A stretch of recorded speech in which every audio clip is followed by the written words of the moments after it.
pass from Havili was magic. The shift on for Crotty. Boom, far down you go, Quackett Smith. Me, oh my, I have enjoyed that. Yes, boy. Sit back, relax, put your belt on, and enjoy the show. Welcome to Season 3, Episode 35 of the Draft Rugby podcast, where we generally discuss fantasy Super Rugby, the game they play online in heaven. Check out our platform at draftrugby.com, and you can get after us on the socials at Draft Rugby. Now, I'm your host, Cargie, and I'm joined by my fellow podcasters and completely unbiased Aussie Rugby diehards, Harry and Nelson, to talk to you tonight about some Bledisloe 1 action. Lads, how are we? A 16-all draw on the weekend. Who the hell would have thunk it? Yeah, look, I mean, that was absolutely massive, such an entertaining game. I'm still buzzing, and we're Tuesday, and I suppose if this buzz wears off in the next day or two, it's just going to be picked back up knowing there's another Bledisloe around the corner this weekend. So, mate, I have had 14 patients today, something similar yesterday, and all I've heard is rugby. So I'm doing pretty well. Sounds right. Harry, similar story with you, mate? Yeah, absolutely. You know, it's been a good game when people are actually talking about the footy. In Super Rugby season, I had to really find my Kiwi patients to talk about any rugby union, whereas I had basically every one of my patients that know me bring it up. I heard 500,000 people in Australia tuned in, which is something like 15 times what the Super Rugby games were getting. A key about that as well is that does not include KO. Right. Well, very interestingly, I don't know if you've been following the Who's Getting the Footage, Channel 9, Fox Sports. I mean, that's just pushing for that case for Channel 9 and free to air. How good would that be? But good timing. Yeah, Channel 10 are also fighting for, internationals, the stuff that they've got there. Pretty premature, I think, on Channel 9 at the moment. They're with Stan, and they're saying if they do it, that means they would have to go into actually, fighting to build Stan over time. But it is potential there. Very good. Well, I've only just regained my voice back. I lost it about 20 minutes into the game. By the end, I definitely couldn't scream. But let's get into the game. I guess we should preface it by saying, I've said very unbiased fans here. But look, these are from our green and gold glasses. So please enjoy our commentary. Who wants to take us through? Look, 2 tries apiece at the end, at the final whistle. Who wants to kick us off? Look, I'll just kick us off, I suppose. It was an awesome game, really, really entertaining. It was windy Wellington, so what else do you expect? But there was actually very low kick percentages. Both main kickers kicked 2 from 5, but the Wallabies had 2 from 6 overall with that final Hodge kick, which was, I suppose, it was probably close to 60 metres out. He looked like he could have gone 10 metres further. 20. But he was an inch to the right, too far to win that one. He reckons he's been losing sleep ever since as well. So he's replaying that over and over in his head. There's no serious injuries. Michael Hooper, he looked like he had a pretty big stinger on his shoulder just before the first half, but he came back out and it did not seem to affect his game whatsoever. Adi Sevilla, if you've seen the player cam on him, he, in those final minutes, I think it was the 82nd, 83rd minute, when that kick came from Hodge, he was struggling to actually move. He was struggling to walk. I think it might have been a hammy, something like that, pulling him up so he couldn't move and extend that leg very well. And then he managed to steal the ball and pass the ball off, which is then that kicked off that All Blacks, exiting their own 22. He's lying on the ground, clearly in agony, tries to stand up, tries to run to get back involved in the play. Ball's probably 40, 50 metres away from him at this point, and you can just see how much pain he is in, and he's just pushing that aside to get up and keep fighting for the boys. But the good thing was that there was no serious injuries. I think it'll be interesting to see. Well, look, obviously I love it. Go on. No, you go, sorry. It'll be interesting to see what happens with Adi Sevilla and the balance of that back row next week. My gut feeling is they'll leave it the same if he's not injured, but definitely I think they enjoyed the punch from Hoskins to Tutu as well. So if Adi's not quite at his best, it might be a good reason for them to try something a little bit different. Getting into the crux of the recover. That's right. getting into the crux of the game, the possession and territory were pretty heavily favoured towards the Wallabies. They had 61% of both, and the All Blacks obviously with 39%. And I think that really dictated how the game was played. And it was something that we don't generally see from the Wallabies either, having that ability to hold on to the ball that was much, much improved under Dave Rennie's first game in charge. A couple of the big moments of the game, probably to start with, to try and rack these up. First one, that Rieko Ioane step out on the line and lead up to the All Blacks' first try. Angus Gardner, the Australian ref, on the touch line, 5 metres away, staring at his foot. There's a great photo showing it. How he did not at least call to the ref and say, you need to have a double check of that, it's insane to me. For me, I think that proves a little bit of the issue with, refs from the countries that you're involved in, because I reckon if that's a South African ref, he's more inclined, if he's unsure at that point, to call it. As an Aussie ref, he'd probably sitting there going, I don't want to look like I'm in favour of Australia. And it probably puts doubt in his mind making a call at that point of time. You don't want to be looking biased when you're, one of the top refs in the world. And I think it can go both ways. Sometimes you can make calls in favour of your country. Sometimes you can make calls against your own country because you don't want to look biased. I think there's been plenty of calls to disown Angus Gardner in the last couple of days, but look, I can get over him missing that call, but the TMO, I mean, it was only about, let's say, 30 seconds after the try was scored, less than that, let's say 20, that he put up on the big screen footage of his foot out on the touchline. So it was really short footage, but I caught it immediately. To me. This raises another question. Yeah. So, you say you forget Angus Gardner, but he could have very easily gone up to the ref afterwards and said, hey, mate, that was pretty cool or close back there. Do you reckon you can check it? But there was 2 tackles and then the try. So it was 3 phases ago. I think the TMO can only rule on the last 2 phases. So I reckon that's the reason why the TMO didn't interject. Or I'm giving him a bit to make it on the moment. Also, interesting there, I'm not sure if the TMO showed that footage. I don't think he chooses what gets replayed. But for me, the thing is, if that is in Australia, they are showing that on the big screen again and again and again until the ref sees it. Whereas that's in New Zealand, you got shown it once and they went, oh, shit. And they didn't show it again until the kick had happened. I guess for mine, it's that the TMO is sitting there with all the camera angles, right? Like the TMO gets that information immediately. I thought perhaps that it was within 3 phases you're allowed to bring it back, but I think you could. I thought it was 2. Yeah. I will say the TMO, it was actually, I looked up who it was. It was Mike Fraser, who is actually a referee that I quite like. I don't know if he does much international footy, but certainly does the Super Rugby. No, Mike Fraser, I still don't mind Mike Fraser. Right, okay. Yeah, right. No, well, see, look, for mine, I'm sure you're going to get onto it, but I have kind of come to peace with it, and it can be forgiven because of the Rieko Ioane dropping the ball at half time. Rieko, one of my favourite players. It was one of my favourite things he's ever done as a Wallabies fan. But I actually would have been able to accept if they had awarded that try, because as far as I know, the rule regarding that is that you don't have to be in control of the ball, just touching the ball, and it has to touch the top of a blade of grass. So I would have been happy if that call, if it was awarded a try. So I kind of did, I don't like hearing it evened out in the end, but I kind of felt like it did. I'm with you on that opinion, one. I suppose I thought that because they'd awarded it a try, you need clear and obvious footage to show that he'd lost contact with the ball. And I think that frame just wasn't clear and obvious. I'm with you. I thought it was an unlucky call for him, but at the same time, I can see why they took it away. So, yeah, call it 2 line balls either way. Maybe it does even up.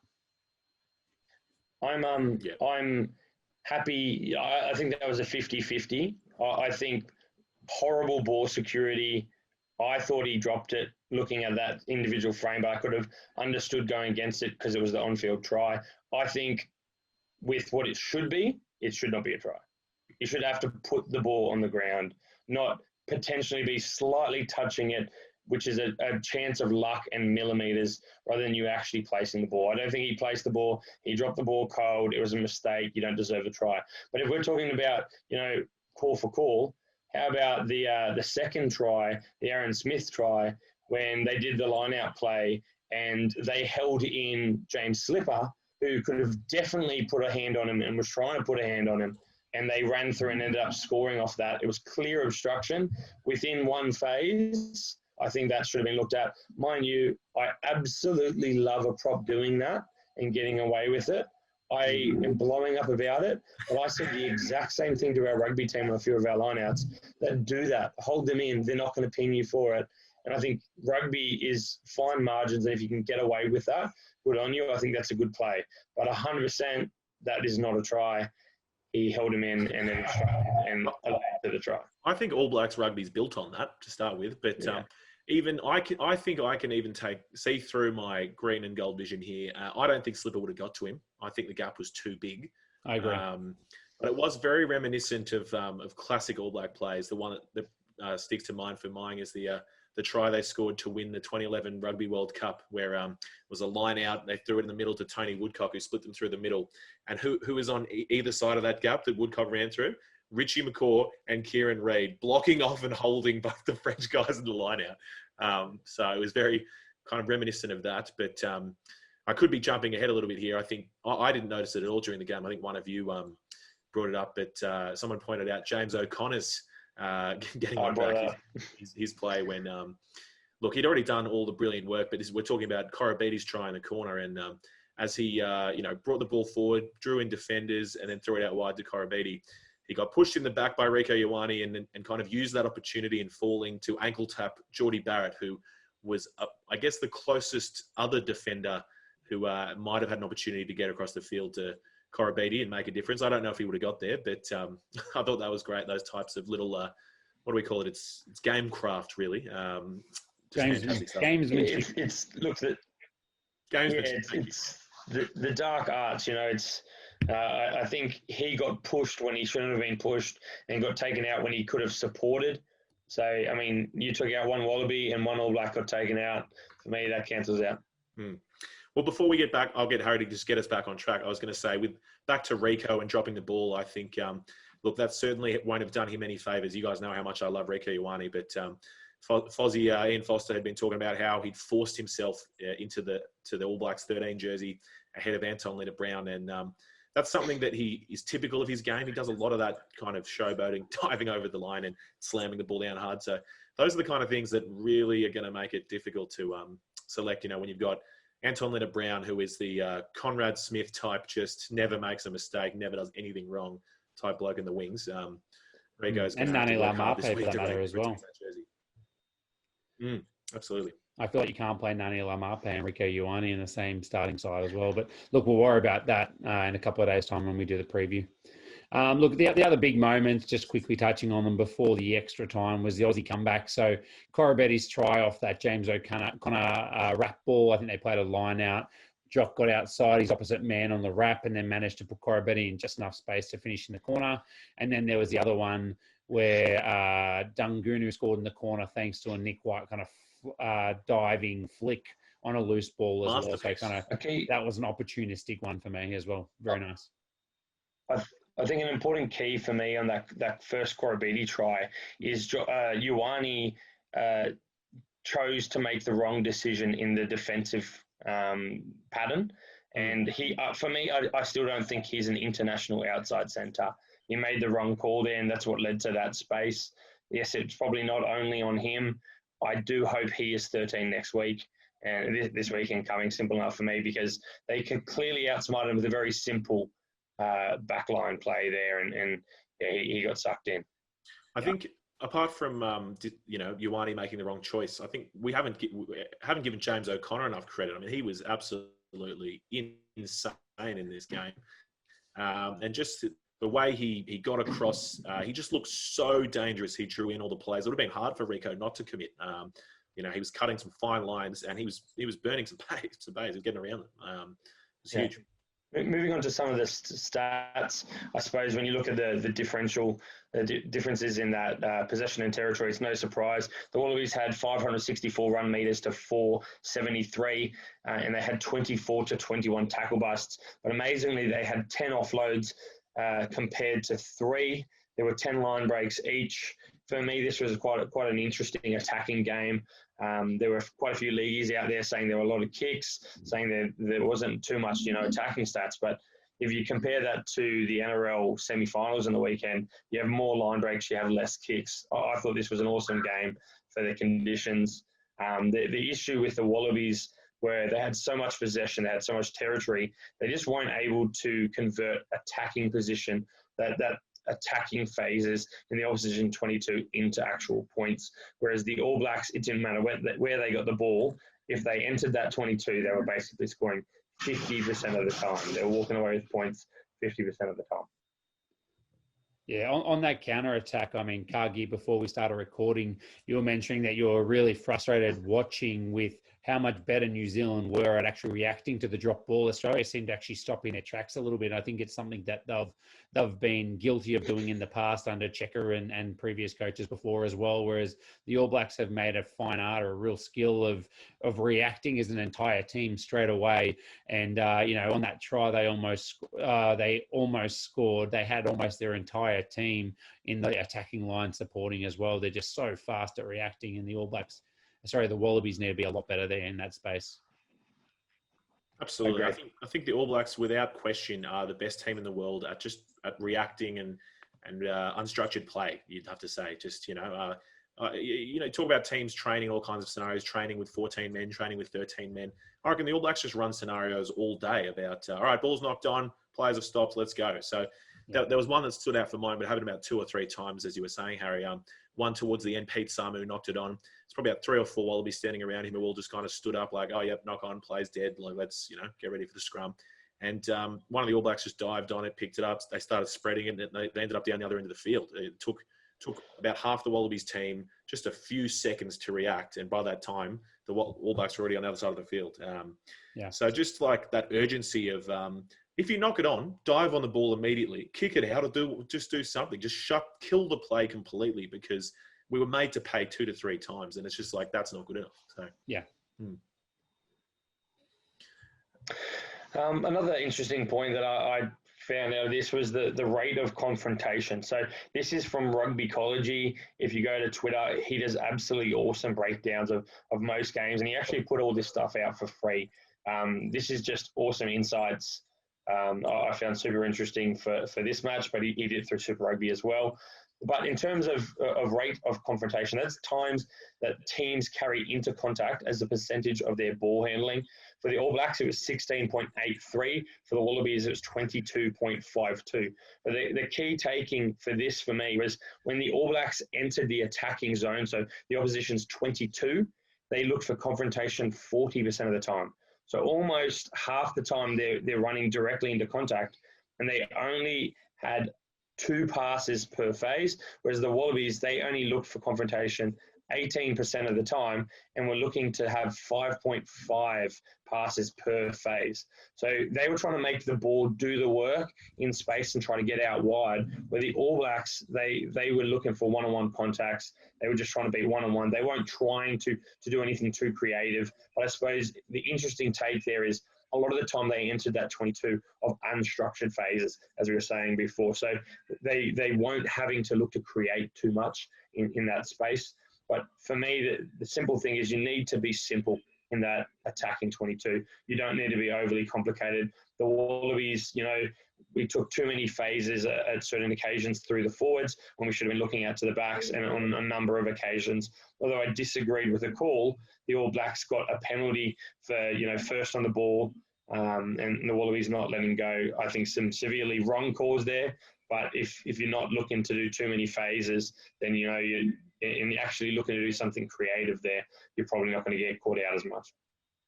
Yep. Yeah, absolutely. In defence, I think another thing there, in terms of, I'll move on to the attack, or the percentage of ball lost in terms of a percentage of ball handles. For the Wallabies, they actually lost 40.68% of the ball. So the other options are obviously retaining the ball, or kicking the ball for distance and looking for field position. They actually lost 40% of the ball, whereas the All Blacks only lost 25% of the ball. But for the Wallabies, when it came to actual kick variation, they had almost double the kick variations, 36% to the All Blacks 20. So I think a lot of that came off Nick White. He did a few bombs, generally contestable bombs. Matt Tamua, I thought at first he was doing some pretty silly kicks in that first half that to me seemed a bit repetitive, but he put a lot of doubt into the All Blacks because there was, quite a big variation in their kicking. And I think that was a positive thing to see when we look at, Checker era that we've just left. There was no options for kicking. Basically, it was retain the ball, and there was no doubt in the mind of the defensive team. Defensively, the All Blacks attempted 188 tackles and made 87% of them. The Wallabies only won 19 tackles with that heavy weight of possession that they had, but only made 82% of their tackles. So that's a big highlighted problem area for me. I think the All Blacks looked particularly dangerous in that first half whenever they got their hands on the ball.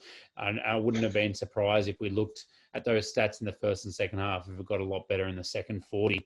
I think the biggest point from the defence point of view for me was just how aggressively the Wallabies targeted Richie Mo'unga. I think there was 3 big occasions where Tamua, Wilson, and at one stage Paisami, actually two times Paisami, flew in from very wide to just destroy Richie Mo'unga, just to try and put a bit of pressure on him as the only playmaker in the team. And I think it did rattle him a little bit. He didn't seem to want to attack the line nearly as much as he normally would, and that's a great strength of his. So, at times I thought the Wallabies line was a little bit passive, and then they switched on moments where they really ramped the pressure up. And I think that was a really, really good tactic from them as well. And one other guy that I make special mention of coming out of the line as well, Taniela Tupou as well. His work rate starting, I was not 100% convinced that he should have started, and instead thought he might have been better coming off the bench. But he led that line in defence a lot as well. He was very effective.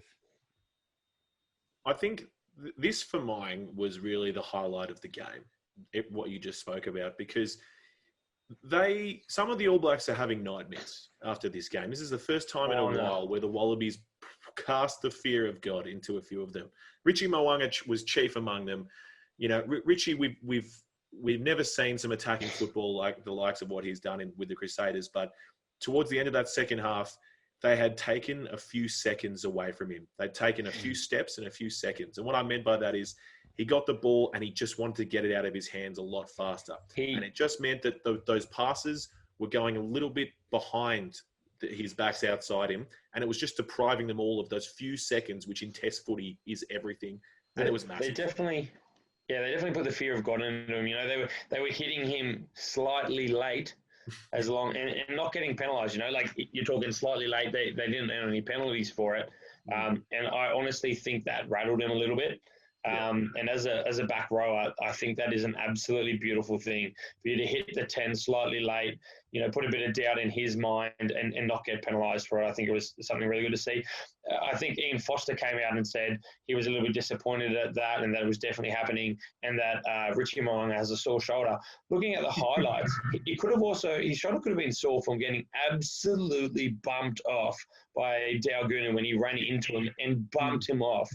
That messed up his shoulder for sure. I don't know if it was him getting hit late in the chest or the side. I honestly think he was sore on the shoulder from getting bumped off by someone who's running much harder than him. So Bowden back into 10 next week? No, okay, we'll get into that in the preview later in the week. But no, just on that, I know we're taking too long, but Tupou as well, it wasn't just Richie Mo'unga, mate. He was casting fear into some of the forwards. He was rushing off the line. He was literally down like a sprinter and just jetted off as soon as Aaron Smith lifted the ball up. And he was putting hits on Artie, on, just any of the big balls. Frizzell, it was huge. I loved it. Love it. All right, well, moving on, let's get to the set piece where we did not do so well. Something I still haven't really had a look at was the scrum, where we got dominated a little bit in that. I thought with my boy Taniela Tupou up against Joe Moody, Joe Moody certainly, has some skills in the dark arts, but I thought Tupou would have dismantled him. But no, we didn't do well in the scrum. So All Blacks won 4 from 4, 100%, and the Wallabies 4 from 6, 67%. Weird that Rennie gave him a bit of a rap on that as well. He thought that the scrum was good. I didn't think it was at all. No, I wasn't sure on that. He did certainly say the lineouts needed improvement, and they did. So All Blacks 87%, 13 from 15 lineouts, and the Wallabies 77%, 10 from 13. Interesting thing on the set piece, especially the lineout. It's the first time that hooker and lock combination have played together. That's going to take a little bit of time. They've only had a couple of weeks together. I think that will come with a little bit more time. Fangadoon does need to work on his line-out throwing. It was good to see Matt Phillip. I think they were talking about him loving the line-out. He's a lock we've been waiting for. See ya, Simmons. We don't need you, mate. But it's something that I think will build over time. For sure. Look, Phillip certainly isn't as good as Simmons in the line-out. The one thing in the game Simmons can do is the line-out, but that is the only thing he can do. Phillip, he's the lock we've been waiting for. He was just getting through work, big carries, getting meters. It was fantastic. I loved Phillip. I thought he was fantastic. He did very well. I agree. And look, the only other thing I'll say on the lineouts was talking about refereeing. My least favourite referee, I think, ever at the moment, Ben O'Keefe, rather. He called. There was a Wallabies lineout, wasn't straight. Called it. That was fine. Had no problems with it. But about 5 minutes later, there was an All Blacks lineout, which was just as not as straight, probably worse than ours. Didn't say a thing, and they went on and they got down into the corner. So Ben O'Keefe, mate, he's a joke. But anyway, let's move us on. Talking about the ruck, there's been lots of talk about the Wallabies, not committing enough. If we look at the percentages, the All Blacks won at 94% of the time their own ball, whereas the Wallabies only won, 92%, not a big difference. But they just didn't seem to have, the ability to slow down the opposition ruck. Turnovers 1, the All Blacks won 12 compared to the Wallabies 6. And the Wallabies just gave too many penalties away.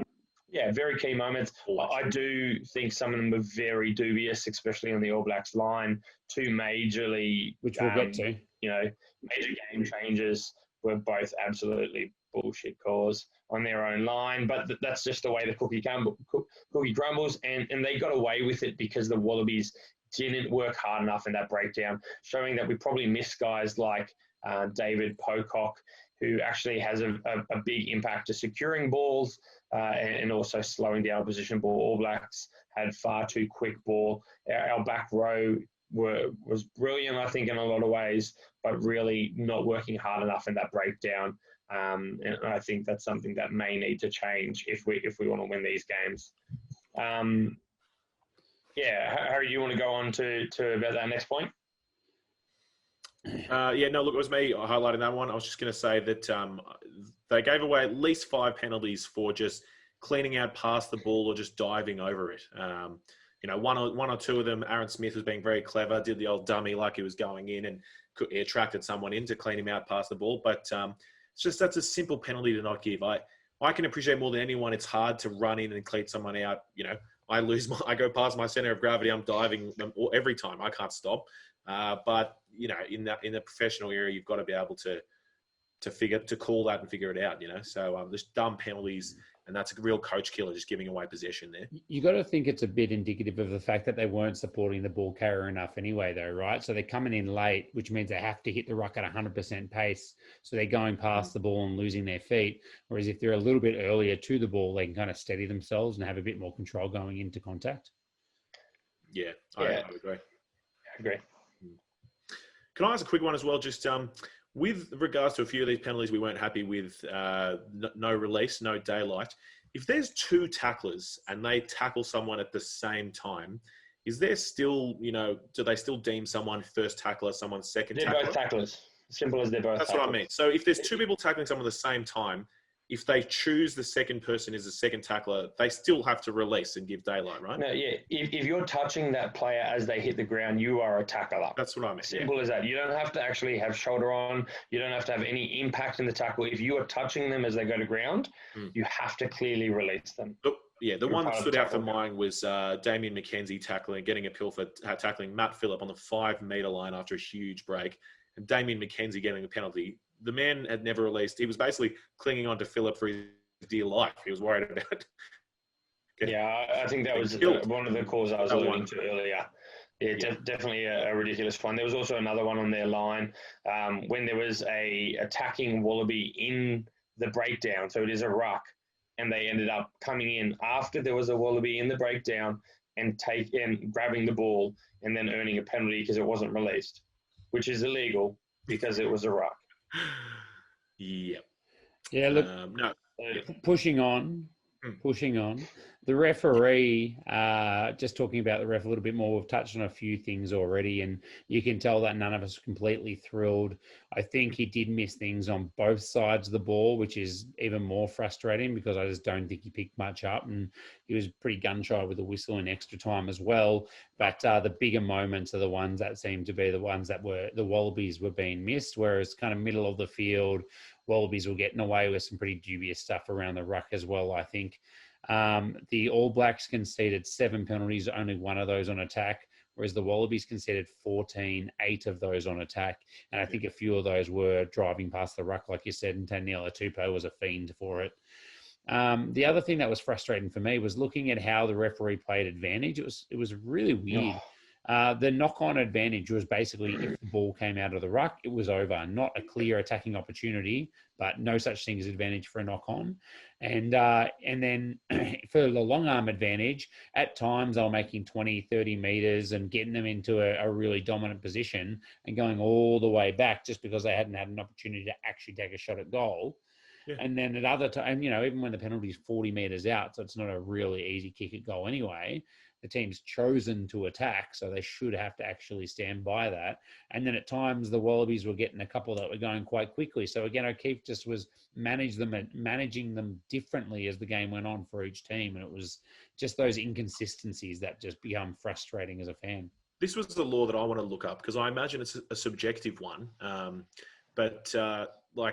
can understand if they're long advantage, you can have 10 phases if they're not moving anywhere. If they're just hitting it up and not really getting past the line, you keep playing the advantage. But if they've gone 20 or 30 metres, that's an advantage. It used to be 10 meters. Where do you draw the line on it? It used to be 10 metres, but for a long arm, and it was just like a good attacking clean ball. Yeah. So once you got a position to actually have a structured attack for a short arm. Yeah. But I know it's not ever interpreted like that. It's the inconsistency that's the problem. It's basically you have to have a crack at doing something, right? Like if you're in space or there's a line break or things like that, and you've actually had a crack at a play there rather than pick and go a couple times. If you've made 30 metres, you had a crack. Yeah. Well, look, I've already trashed Ben O'Keefe. Paul Williams, I think, look, it's certainly hard to referee that game. I think everyone knows, as the ref, you don't want to be the one deciding a game. And as we said, he put the whistle away the last 8 minutes. But certainly, I think that what we've touched on it was inconsistencies. So hopefully that's something we look at for next week. Getting on to some of the players.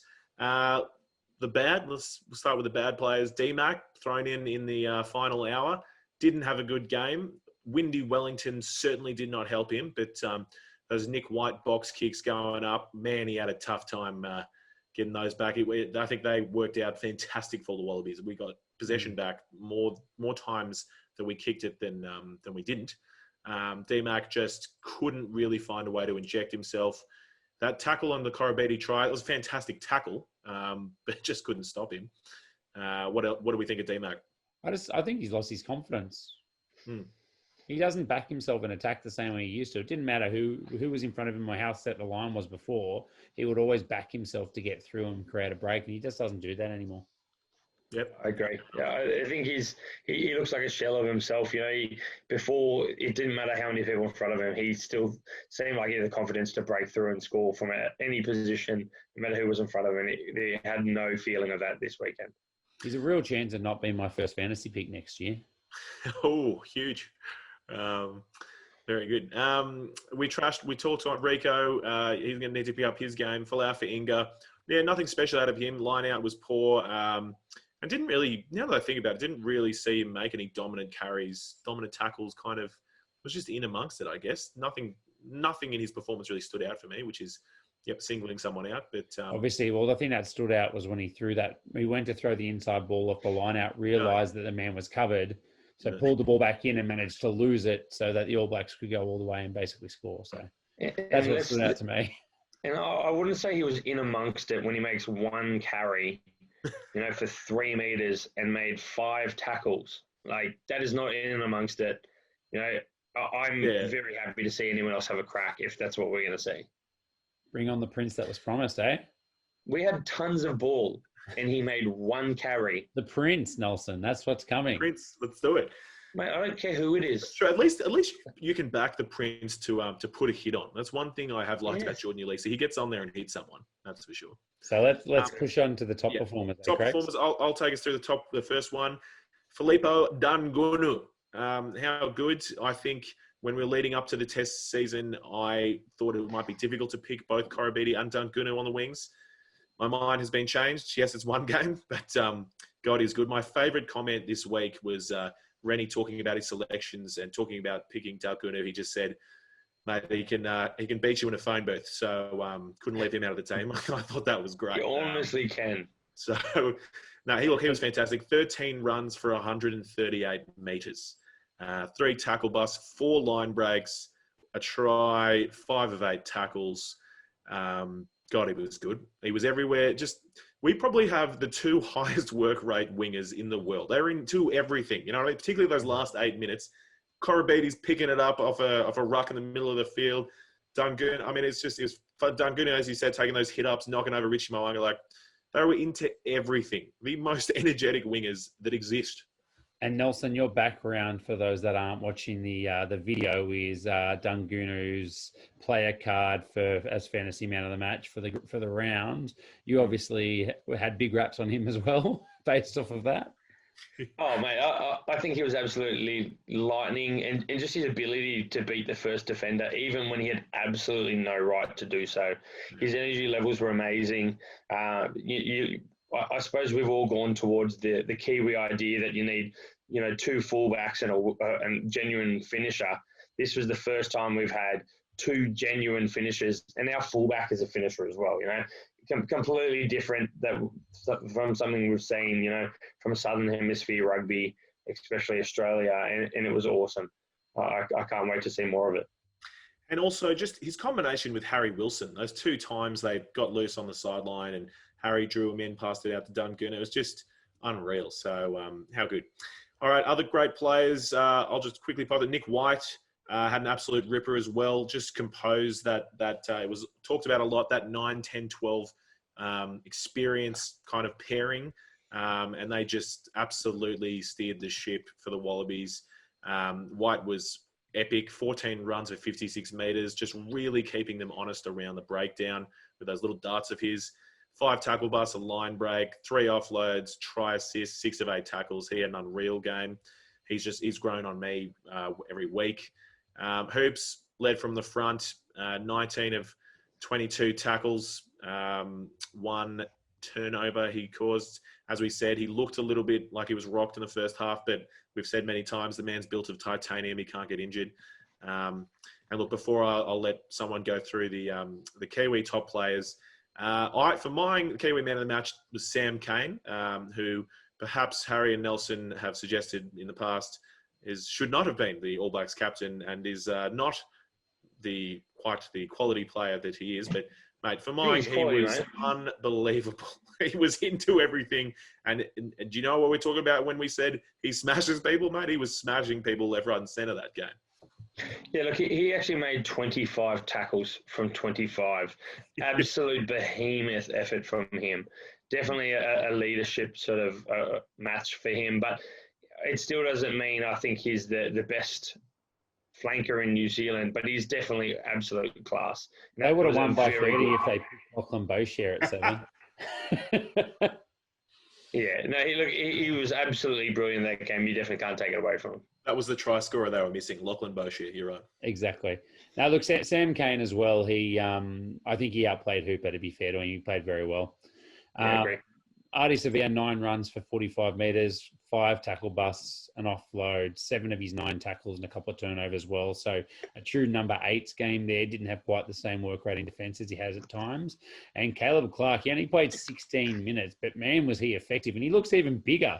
He gets bigger every time I see him. He grew 20%. I swear to God. Ridiculous. 4 runs for 56 metres, 4 tackle busts, an offload, a turnover, and there was a big turnover on their own line as well. So just a huge debut from him too. So he's the player I'd least like to run at me on that field, for sure. Honestly, it was Lomu-esque. every time he touched the ball, I got horrified at the back end of that game. Yeah, absolutely. Nels, do you want to take us through this ridiculous extra time that went on? Look, I think everyone's probably heard about it from now. Reece Hodge kicked it from 60 metres out. He probably could have gone 10 metres further, but needed it an inch to the left. It was awesome to see Hooper and Dalgunu, the two, rushing up to get that ball off that kick when it hit the post. Tupo Vaya, the Wallabies actually earned that ball back off a knock-on from Caleb Clark. But Tupo Vaya, he just came absolutely in from the side. He was off his feet. He was playing the ball on the ruck, and that penalty did not get called. And I think a lot of Aussies saw that and have pointed that out. That should have been basically a distance for any of the Wallabies to throw the ball over the crossbar. They were that close, and that should have been the win. I do think... I just wanted to give a shout out to when Hodge kicked that, it bounced off the post. I think the All Blacks did incredibly well it touched someone and it was a knock on, and then another player had the presence of mind to not pick it up because he was in front of them, and that would have been a penalty. I thought that was epic, and that's why the Wallabies were able to get the ball back. But that was unbelievable from them. Yeah, that just shows you it's instinct for guys like that, right? I mean, they didn't have to think about that. They knew they were offside. I do think Australia potentially took Aaron Smith out at that point there as well when he wasn't involved in the breakdown. So maybe that could have gone against the Wallabies, but it was a bit of a rush sort of move there. But I think the penalty could have gone against the All Blacks. But then the All Blacks got the ball back off that work of Adi Sevilla, and boy, they were just keen to have a crack. It didn't matter that they were in their own 22. I'm super happy that James O'Connor decided to kick that ball out. I think that's what we needed. The Wallabies, a draw is massive for us there, because if we won that or lost that, we still needed 2 wins in the coming weeks. So I'm happy with that result as a Wallaby fan. I think definitely. And as Nelson said, it's a 4 Bledisloe series, right? So either way, we need to win 2 games and stop New Zealand from winning 2. So a win's better, but we still would have needed either 2 more wins or a win and a draw. And let's be honest, the likelihood of a draw happening again is pretty low. So all in all, I think a win for the Wallabies in the scheme of the Bledisloe Cup race at the moment. Let's just hope they can keep showing up. And the other big point on that extra time as well was just the lack of a drop goal. And, some are saying that it's a arrogance from the All Blacks. I don't buy that. I think it was windy conditions. It was rainy conditions. You don't know how the ball's going to bounce.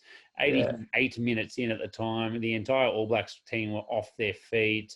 I just think it was too hard at that time, and it was a great extra time. And, geez, the All Blacks got close to taking it off us. So it was heart in mouth kind of stuff. I think all of us were saying, I was close to suffering several strokes in those last 8 minutes. Just couldn't believe how it kept going on and on. I actually had hair before that extra time. And Korobidi, he saved us there at the end. How good. When they got that ball and they were starting to spread it wide, you thought, oh, here it is. They're going in the corner. But thank God, that's the type of urgency required. I think I talked about how sometimes with drop ball and things like that, the Wallabies don't have that urgency. Players who do always have that urgency is Korobidi and Dalgunu. So Korobidi to save the day on defense as well. It was fantastic. But I think it's huge. I think you're right. I think we can chalk that up as a win. I think at the end of the day, I can't believe we're saying after Bledisloe won 2020 that the Wallabies looked the better team. I think everyone would agree the Wallabies were the better team on the day. I think... Yeah, look, there's been talk about the All Blacks have lost the aura, and I think that's a bit rough. But look, that team looked beatable, and one of the reasons I think that team looked beatable is there were people, players playing out of their position. If you have the best in-form All Blacks playing in their position, I don't care if you're picking Mo'unga over Barrett or you're picking Barrett over Mo'unga. You're picking people in their position. The All Blacks are a different team. They didn't have the cohesion that they should have had for this match. People out of position, people, getting a crack that, seemed a little bit out of it, Tupavaya off the bench, that sort of stuff. These All Blacks are playing at Eden Park. They don't grow an extra leg, they grow an extra 2 legs. I think this is going to be the toughest test, for this short-term future of the Wallabies. In fact, in the last 3 times that we have beaten them or drawn with them or something along those lines, and we've played at Eden Park, they have whooped us by an average of 31 points at Eden Park. Yeah, let's not go any more else. And that's spoilers for the preview podcast. So why don't we leave it there, fellas, and we'll try and get back in a couple of nights when we've got some lineups. Sounds good. It. I think we normally talk fantasy rugby. We were just that excited about Test rugby that we thought we'd jump on and get into it. Hopefully we're even more excited next week, but we'll see. Stay tuned for a preview in a day or two, and we'll talk to you then. Thank you, PM. See you later.